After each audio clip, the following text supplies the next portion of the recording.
성도 여러분 안녕하십니까? 이렇게 함께 예배 드릴 수 있게 되어서 하나님께 감사를 드립니다. 오늘 사회를 보신 우리 임장로님이 그런 말씀을 해주셔서 합회 대회가 오늘 있어서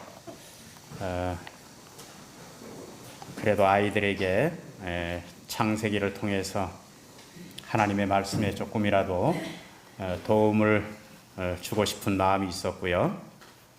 그 다음에 얼마 전에 제가 동종한 합회의 패스파인더 지도자 중에 그런 그 말씀을 가지는 기회가 있었어요. 뭐가 있었는가 하면 창조 사상에 관한 숲 해설 강사 시험을 하는 그런 교육이 있었어요. 그래서 거기 제가 참여하게 됐습니다.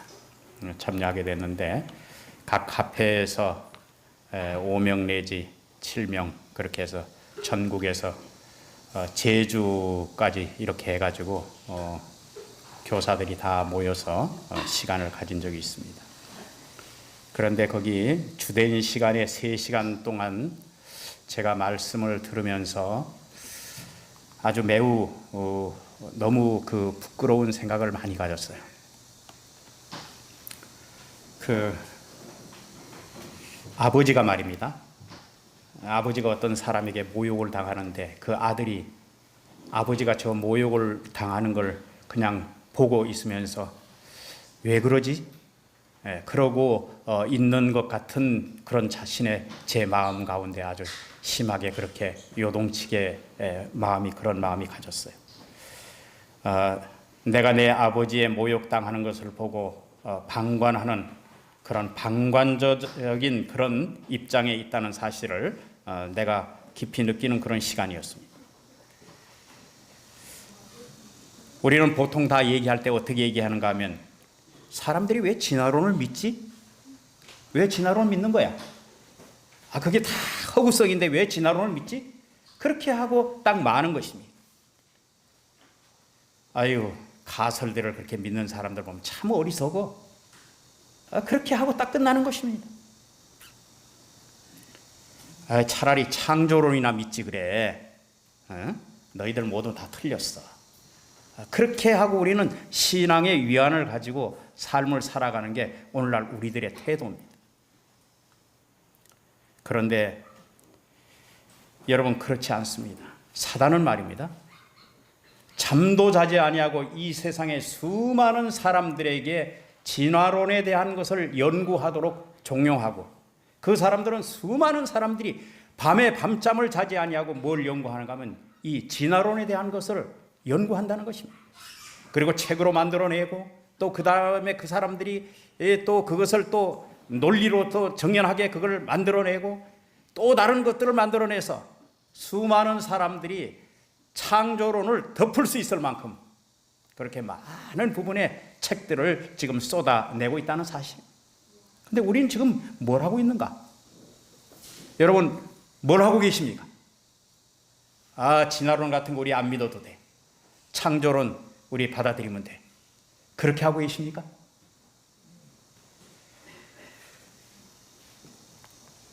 제가 작년에 밭을 붙이다가 밭을 붙이지 않고 그냥 갈지도 않고 놔둬 봤더니 밭에 풀이 말입니다. 우리 전 장로님이 밭에 풀을 다 갈아주셔서 밭에 풀이 다 뒤집어졌는데 그 풀이 자란 그 괴력을 보니까 정말 엄두가 나질 않습니다. 얼마나 풀이 막 그냥 아주 있는 힘을 다해서 그렇게 자라는지. 기계가 아니면 사람이 범접할 수 없을 정도로 그 풀이 자라나는 광경을 봤어요. 여러분 진화론자들이 지금 휘두르는 이 철퇴에 하나님이 지금 문매를 맞고 계시는 거 여러분 아십니까? 얼마나 많은 사람들이 말입니다. 가설들을 주장하고 진화론을 주장하고 이게 1859년에 이 사실은 진화론이 나왔는데 이것이 지금 온 세상을 지금 덮어버렸습니다. 이 교회 안에도 이 사실이 들어왔을까요? 지금 우리가 믿는 이 교회 안에도 이 사실이 들어왔습니다. 그래서 많은 사람들이 이 기독교에서 받아들이기를 그걸 세대주의 그런 이론으로 받아들이고 말입니다. 그래서 저는 그 시간을 대하면서 어떤 생각을 가졌는가 하면 이 사실을 알려야 되겠다 생각과 또 내가 연구해야 되겠다. 그 다음에 내가 연구하는 것으로 그치는 것이 아니라 또 다른 사람에게 이 일에 동참시켜야 되겠다. 그런 마음을 갖게 되었습니다. 여러분, 오늘 이 말씀을 통해서 여러분들이 하나님께서 창조주 되심을 여러분들이 인정하고 하나님의 그 창조주 되심을 다른 사람에게 알리기 위해서 여러분 최선을 다하는 그런 하나님의 종들이 되어주시기를 간절히 바랍니다. 우리는 이 창조 세계에 대해서 우리는 다 그렇게 별다른 생각을 갖고 있지 않습니다. 하나님이 의뢰에 그렇게 했거니 그렇게 생각하고 있을 이런 즈음인데, 그래서 여러분 창세기 1장 1절에 다 함께 우리 같이 읽어보겠습니다. 다 함께 태초에 시작. 성경의 가장 첫 번째 책이 무슨 책인가 하면 창세기입니다. 그렇죠? 창세기인데 이 창세기라는 말은 세상이 창조되었을 때의 이야기라는 뜻입니다. 창세기 1장과 2장을 통해서 여러분 성경의 아름다운 문체로 세상이 어떻게 만들어졌는지를 우리에게 알려주고 있습니다. 또 인간은 어떤 모습으로 지어졌는지 보여주고 있습니다. 말씀으로 세상을 만드신 하나님과 또 흙의 본질인 인간의 모습을 대조적으로 소개하고 있습니다. 여러분, 창세기의 저자는 모세입니다. 근 200년 전까지만 해도 모세가 하나님의 모세 오경을 기록했다는 것을 사람들이 다 인정해 왔습니다. 그런데 지금 한 200년 전쯤에 어떤 일이 있었는가 하면 이거 모세가 창세기를 기록한 것이 아니야. 여기저기서 사람들이 만들어 놓은 이야기들을 수집해서 그걸 모아놓은 책이 창세기야. 그런 학설이 하나 튀어나왔습니다. 그것을 이 교회 고등 비판을 하는 이 신학자들이 이걸 받아들이기 시작해서 그것이 이 교회 안에도 지금 들어와서 지금 엄청나게 우리가 진화론도 아니고 창조론도 아닌 엉거주춤한 그런 사상들을 지금 교회 안에서 받아들이고 있는 실정입니다. 여러분, 예수님의 제자들이 예수님께서 십자가에 죽으셨을 때 그들의 소망이 산산이 부서졌습니다. 하늘에 있어야 할 태양이 없어진 것 같은 그런 감정이 그들에게 들었습니다.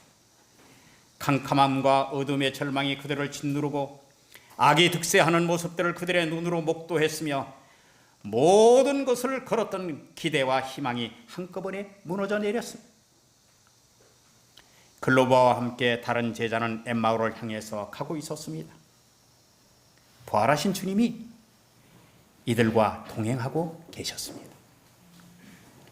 최근에 발생한 이 사건에 대해서 이들은 이야기를 주고받고 있었는데 낯선 이가 이들과 동행하면서 그 성경적 의미를 성경을 통해서 풀어주고 계셨습니다. 예수님이 성경을 풀어주실 때 그들의 마음은 뜨거워졌습니다. 이제는 더 이상 어깨를 쭉 늘어뜨린 그런 낙담자가 아니었습니다. 말씀이 그들에게 확신을 주었고 이제는 그분이 메시아 되심에 대한 확신을 가지고 그 증거를 확증한 후에 그들이 가던 길을 돌이켜서 예루살렘으로 다시 들어가게 되었습니다. 여러분, 성경 말씀은 우리로 하여금 잊어버렸던 사명을 다시 갖게 해줍니다. 말씀은 우리로 하여금 두 주먹을 굳게 쥐고 충성의 자리로 마땅히 서야 할 선교의 자리로 가게 해주는 것입니다. 부활하신 주님께서 제자들을 굳건히 세우기 위해서 사용한 것이 성경 말씀이라는 것을 여러분 기억하시게 되시길 바랍니다. 주님이 모세의 율법과 선지자의 글과 시편, 곧 히브리 성경, 이거를 테나크라고 얘기하는데, 이 테나크라는 말은 어떤 뜻이 있는가 하면 토라, 율법책, 느비임, 선지서, 케투빔, 성문서, 이 히브리 성경이 가르치는 세 부분의 첫 글자를 따가지고 온 말이 테나크입니다. 그래서 이거는 히브리 성경 전체를 가리킵니다.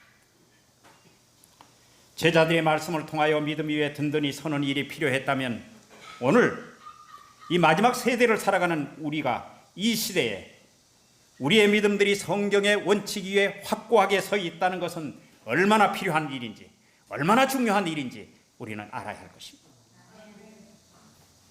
창세기는 시작과 기원의 책입니다. 천지를 지으신 분이 누구라는 사실을 명백하게 알려주는 책입니다. 인류가 타락해서 죄를 짓게 되므로 죄가 어떻게 이 세상에 들어오게 되었는가를 보여주는 책입니다. 또한 타락한 인류를 구속하는 역사를 보여주는 책입니다. 대홍수를 통해서 인류의 삶에 지각 변동이 있었음을 보여주는 책입니다. 끝없는 인간의 욕망을 끊으시는 바벨탑 사건이 들어있는 책입니다. 그리고 부조들의 신앙을 통하여 우리가 어떠한 삶을 살아야 할지를 목도시켜주는 책입니다. 그래서 성경에 여러분들이 쭉 읽어 나가시다 보면 몇 가지 크나큰 사건들이 있는데, 오늘 준경이가 어린이 설교를 통해서 아브라함에 대한 이야기를 했습니다. 아브라함에 대한 이야기가 12장부터 25장까지 전개됩니다. 여러분, 그런데 아브라함도 이름이 두 개였죠? 아브라함이 있었고 아브라함이 있었습니다. 아브라함은 12장부터 16장까지 이야기가 나옵니다. 이때는 여러분들 알다시피 아브라함이 미성숙하고 연약한 시대의 그런 글들입니다. 그런데 아브라함이라는 것은 17장부터 25장까지는 그는 아주 성숙하고 확고한 신앙을 가진 사람으로 소개되고 있습니다. 여러분, 이삭은 25장부터 26장 아주 짧게 소개되고 있습니다. 여러분, 왜 이삭이 이렇게 짧게 소개되고 있을까요? 예? 왜 이삭이 이렇게 짧게 소개되고 있을까요? 저는 이 말씀을 한참 또 묵상해봤는데, 우장로님 왜 짧게 소개했을까요? 예? 이삭은 말입니다, 늘 아버지와 같이 있었어요. 그렇습니까? 예.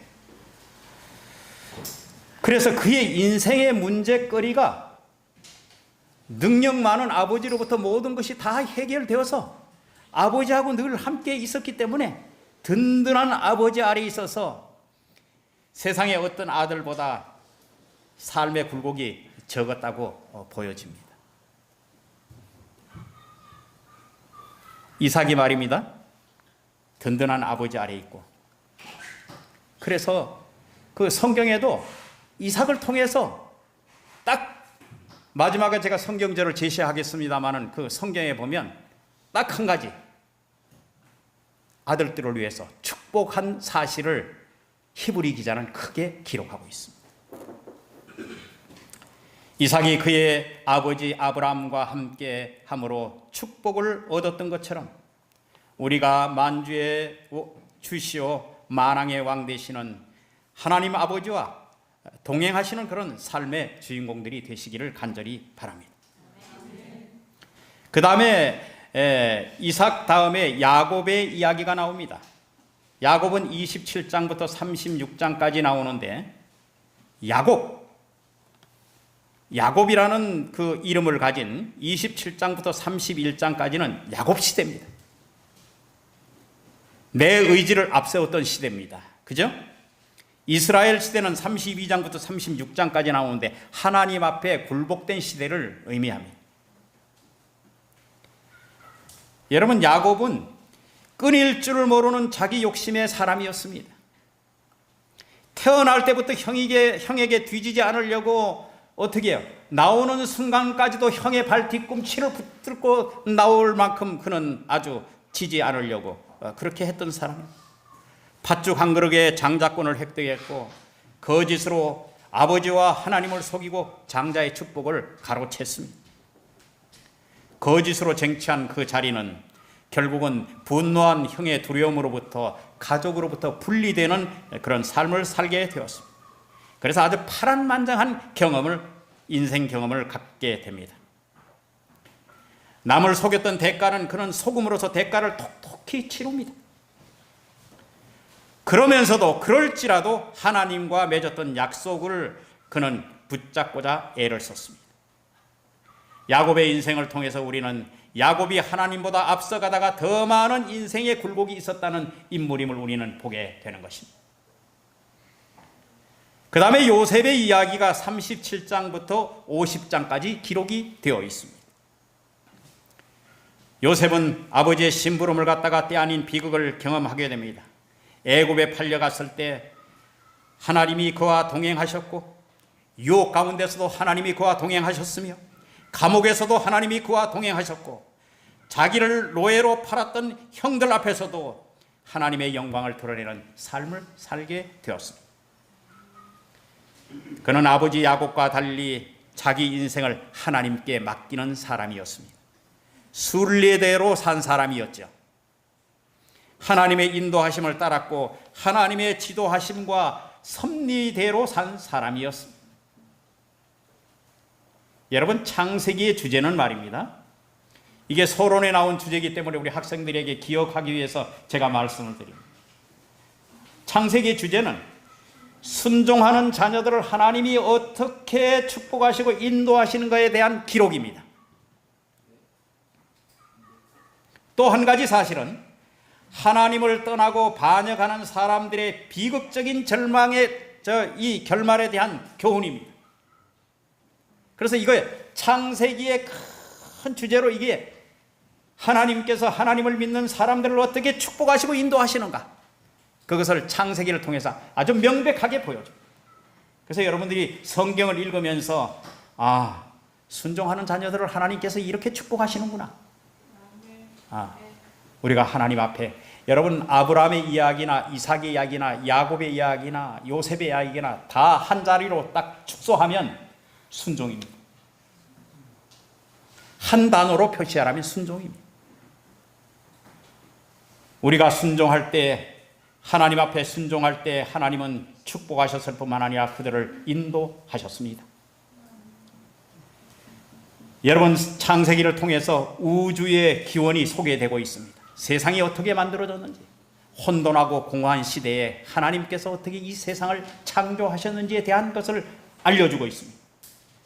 그리고 죄의 정체에 대해서 말해주고 있습니다. 죄가 어떻게 이 세상에 들어왔는지. 그 다음에 가장 큰 것은 선과 악의 싸움에 대한 것을 기록해 놓고 있습니다. 그래서 성경 전체가 주제에 이게 기본이 됩니다. 창세기를 통해서 이 모든 것들이 세상 끝까지 흘러가게 됩니다. 그리고 이것이 기독교 신앙의 기초를 제공하고 있습니다. 창세기의 구조는 어떻게 되어 있는가 하면 전반부는 1장에서 11장까지 전반부라고 나누고 있고 후반부는 12장부터 50장까지 그렇게 나누고 있습니다. 11장까지는 하나님이 이 세상을 창조하시고 인간이 타락하고 그 다음에 그 타락하게 됨과 동시에 사람들이 점점 더 악한 생각을 가지고 하나님을 대적하다가 하나님께서 이 대홍수와 함께 인류를 멸망시키는 그러한 일들을 소개합니다. 여러분, 여기에서 하나님의 공의만 주장하실까요? 심판하시는 하나님의 공의만 드러난 것입니까? 저는 그렇게 보지 않습니다. 그 홍수 속에서도 하나님이 노아의 식구를 살렸다는 사실을 보게 된 것입니다. 공의와 자비가 공존하는 사실을 보게 되는 것입니다. 여러분, 바벨탑을 쌓을 때 인간이 말입니다. 얼마나 그 바벨탑을 쌓으면서 우리가 흩어짐을 면하자, 하나님께 한번 도전해보자, 우리를 하늘 끝까지 한번 올려보자, 그렇게 해서 그들이 하나님께 도전했어요. 하나님, 이거 가만두면 안 되겠어요. 하나님께서 언어를 통해서 그들을 혼잡시켜서 그들이 그 일을 멈추게 만드셨습니다. 결국은 바벨탑 사건을 통해서 인간이 어떻게 하나님에게 공격을 하고 어떻게 나가더라도 인간의 계획은 하나님 앞에 성공할 수 없다는 사실을 우리에게 보여주는 것입니다. 우리가 전반부에 이렇게 창조와 타락, 홍수와 바벨탑 이런 사건들을 통해서 죄가 어떻게 들어오고 하나님께서 어떤 회복을 위하여 이런 언약들을 약속을 성취시키는가에 대해서 이러한 소개하는 글이 없다면 인간들은 더 혼란 속에 빠져들었을 것입니다.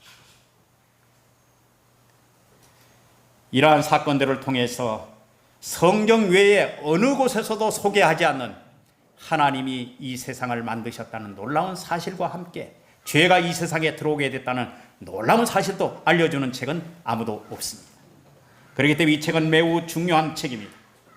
후반부에 12장부터 50장까지 하나님께서 히브리 민족을 통해서 세상의 축복의 통로로 만들기 위해서 아브라함을 선택하셨습니다. 그리고 이삭과 야곱을 거쳐서 요새까지 믿음의 조상들의 신앙의 형적을 설명하고 있습니다. 그래서 우리가 하나님께서 아브라함을 선택해서 축복의 통로가 되도록 만드신 것처럼 오늘 우리가 이 세상에 하나님의 축복의 통로가 되기 위하여 하나님이 우리를 선택하신 것입니다. 그래서 이런 것들이 다 창세기의 주제에 다 연결되어 있습니다.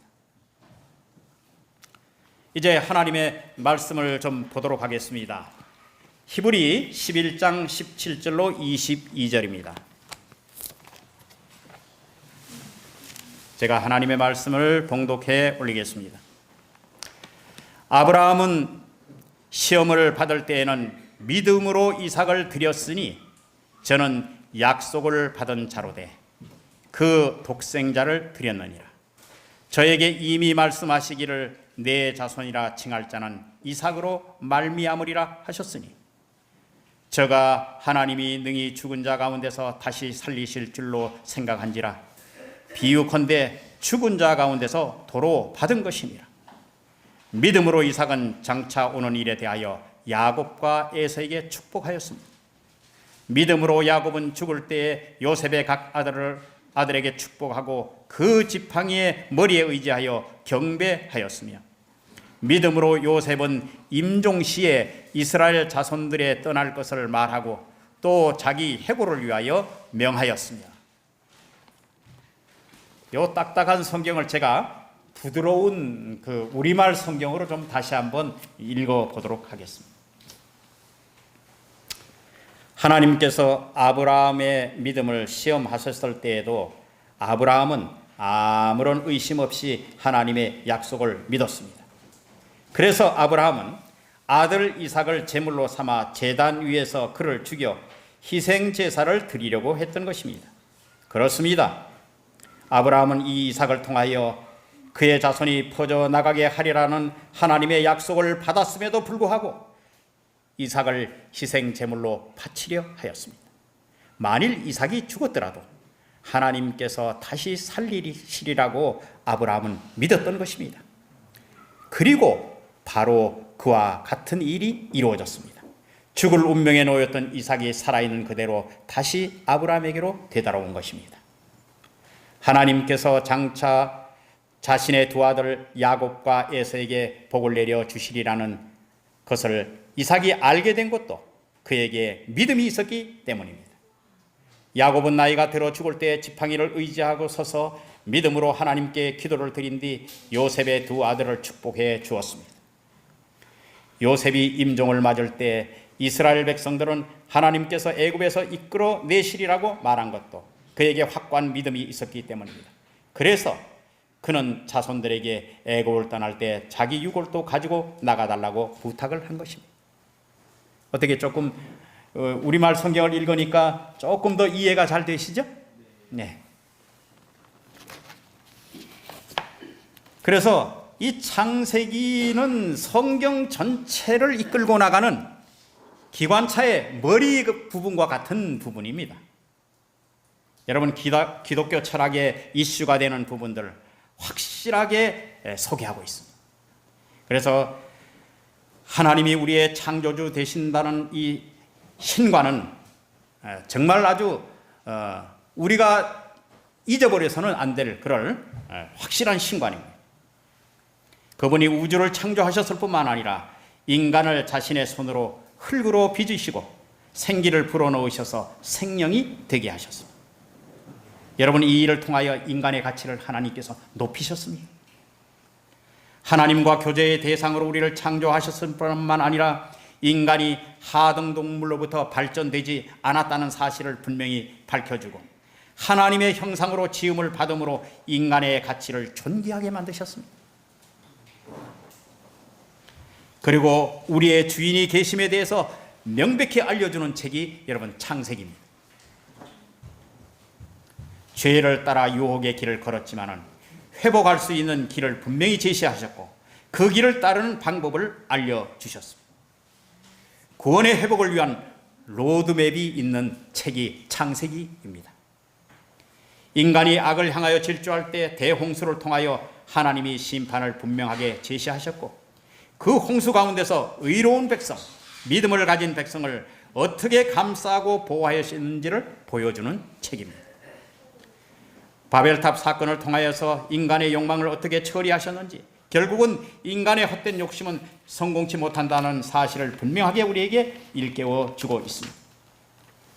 그리고 이 창세기를 통해서 안식일 제도를 통하여 매주일 인간이 하나님의 주권을 인정케 하실 뿐만 아니라 세 천사의 기별 속에서도 창조주 하나님을 기억하여 그분께 영광을 돌리라, 그분이 존귀하고 거룩하게 만든 이 날을 통하여 우리의 믿음을 보임으로써 다른 사람들에게 증거로 삼게 하셨습니다. 혹 다른 학자는 이렇게 얘기합니다. 하나님이 인류를 위하여 무엇을 하셨는가? 창세기 1장 2장을 통해서 하나님이 인류를 위해서 무엇을 하셨는가?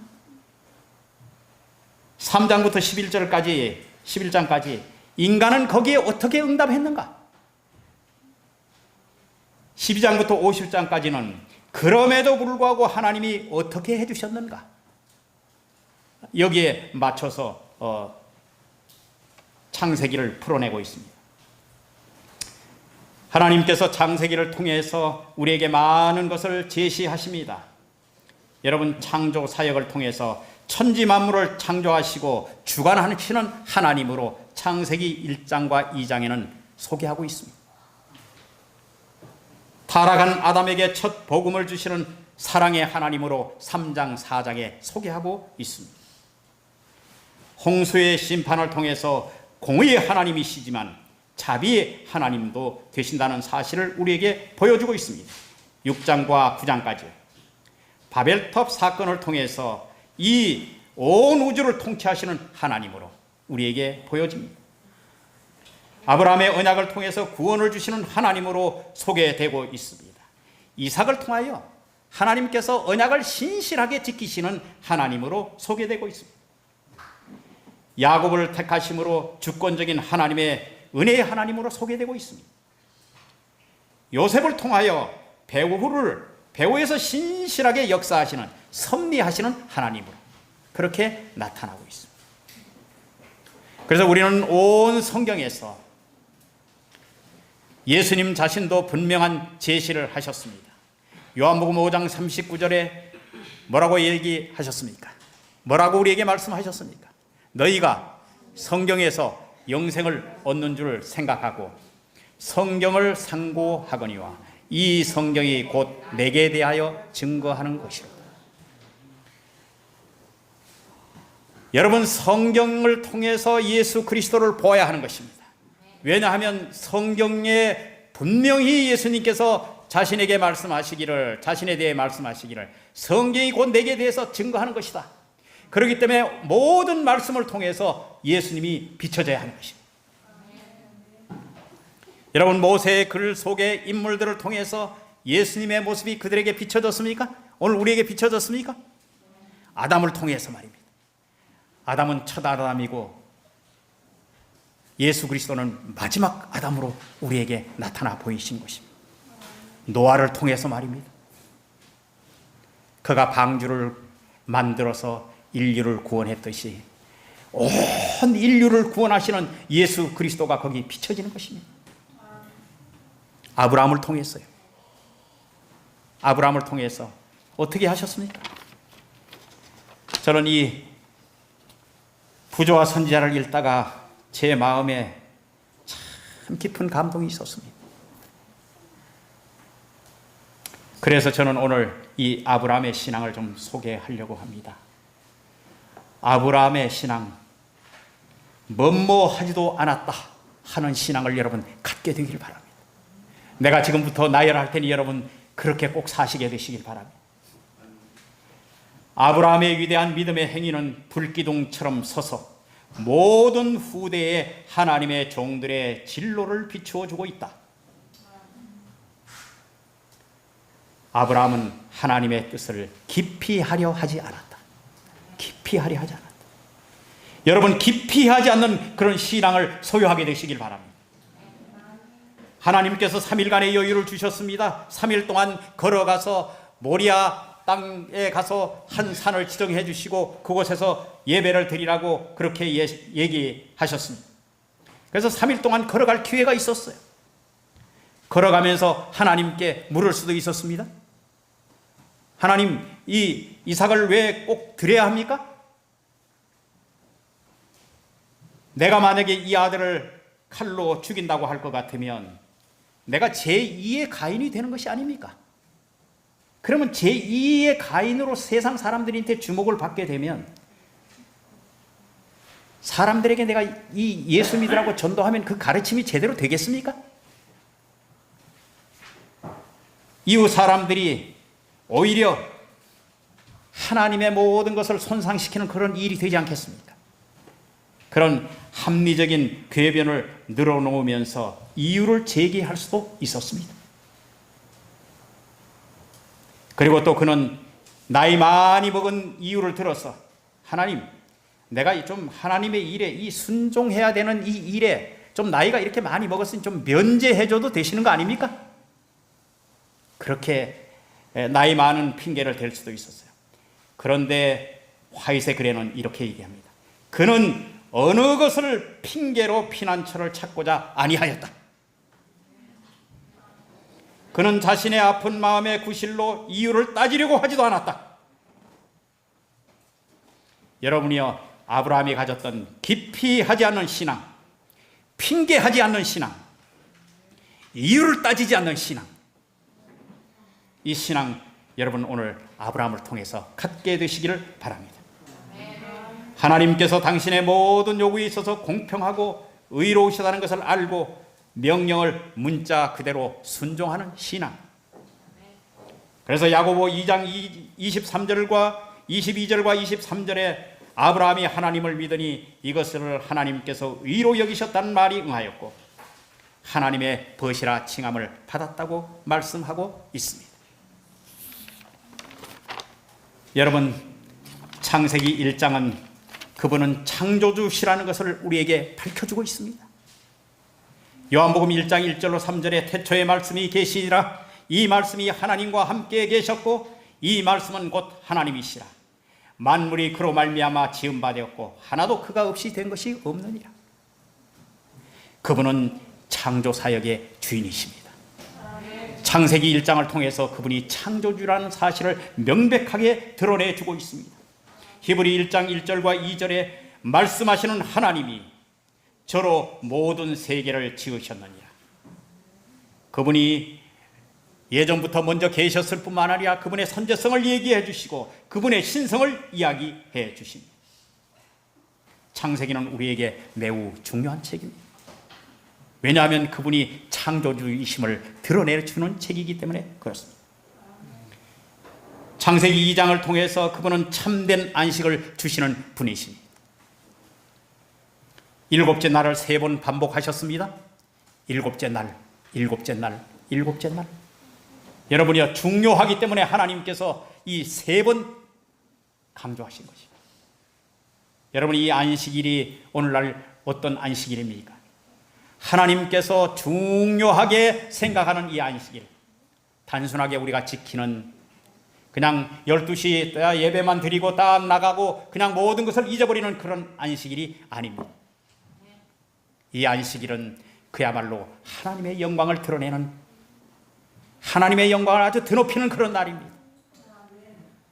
그래서 창세기 2장을 통해서 하나님의 참 안식일을 하나님의 백성이 어떻게 지켜야 할지를 보여주고 있는 것입니다. 그리고 그것을 통해서 주변에 있는 사람들에게 우리가 안식일을 참 잘 지키는 백성으로 세상 사람들이 저 사람들 왜 안식일을 저렇게 지키는 거야? 저 날이 도대체 무슨 날이지? 그렇게 할 수 있을 정도로 우리가 안식일에 대해서 사람들에게 보여줘야 하는 것입니다. 그것이 참 안식일입니다. 그리고 이 날을 통해서 수많은 사람들이 회복되어지고 수많은 사람들이 이 안식일을 통해서 그렇게 되어지기를 하나님은 바라고 계십니다. 6장을 통해서 말입니다. 여러분, 방주가 나오잖아요. 세상 사람들이 다 멸망해 갈 때 구원받을 수 있는 방주. 주님은 세상의 방주가 되십니다. 우리가 다 흘러 떠내려갈 것 같은 그런 상황 속에서 창세기를 통해서 우리의 구원 되시는 예수님을 확실히 보여주는 것입니다. 성경에 매 곳마다 그리스도가 드러나 있습니다. 우리는 그 그리스도를 봐야 하는 것입니다. 그 그리스도를 통해서 우리가, 성경은 분명히 이야기하고 있습니다. 천하의 구원 얻을 만한 다른 이름을 우리에게 주신 일이 없습니다. 사도행전 4장 12절에 분명하게 우리에게 말씀하셨습니다. 우리는 그리스도를 통해서, 그분을 통해서 그분에게로 가야 하고 그분을 통해서 우리가 구원을 얻어야 하는 것입니다. 오전에 교과 공부를 통해서 목사님이 아주 잘 설명해 주셨습니다. 표상을 통해서, 표상은 진짜 실체를 위해서 있는 것입니다. 모든 것이 다 예수님을 소개하기 위해서 있었던 것입니다.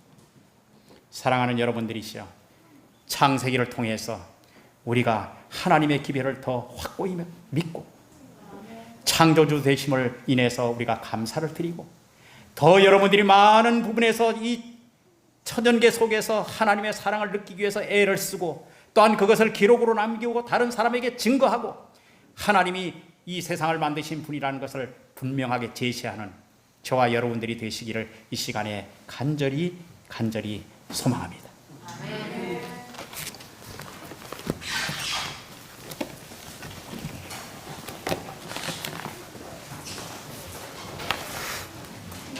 감사합니다.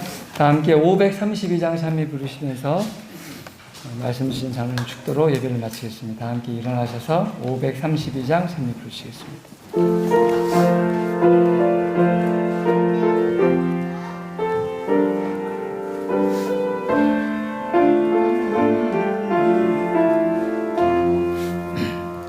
구주의 거룩한 말씀을 의지해 날마다 주님께 나가며 성령의 인도를 나 없이 따라서 주의 길 끝까지 가겠네. 내 입에 주신 말 말하며